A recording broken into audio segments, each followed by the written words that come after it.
தேனி பழைய பேருந்து நிலையம் அருகே மாவட்ட செயலாளர் பெருமாள் தலைமையில் இந்திய கம்யூனிஸ்ட் கட்சி தேனி மாவட்ட குழு சார்பில் கண்டன ஆர்ப்பாட்டம் மாவட்ட செயலாளர்கள் பெருமாள் தலைமையில் நடைபெற்றது. இந்த ஆர்ப்பாட்டத்தில் விலைவாசி உயர்வை கட்டுப்படுத்த வலியுறுத்தியும் ஒன்றிய பாஜக அரசின் மக்கள் விரோத கொள்கைகளை கண்டித்து கோஷங்களை எழுப்பி ஆர்ப்பாட்டத்தில் ஈடுபட்டனர்.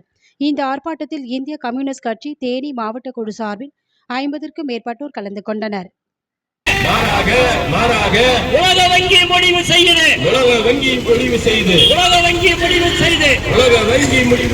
விவசாயிக்கு மானியம் தந்தால் பொருளாதாரம் பாதிக்கலாம். மானியத்தை நிறுத்து என்று உலக வங்கியின் உத்தரவு. அடிவடியுது மோடி அரசு. எனவேதான் விண்ணில் பாயும் ராக்கெட் போல விண்ணை முட்டுது விலைவாசி.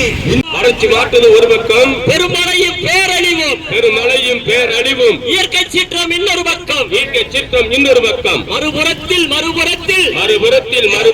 விவசாயிகளுக்கு வழங்கி வந்த மானியத்தை ஆர்ப்பாட்டம். சிபிஐ ஆர்ப்பாட்டம்.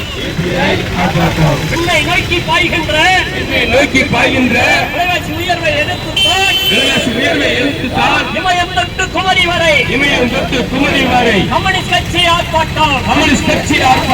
கண்டன ஆர்ப்பாட்டம். ஒன்றிய அரசே மோடி அரசே தடுத்து நிறுத்து. விண்ணை முட்டும் விலைவாசியை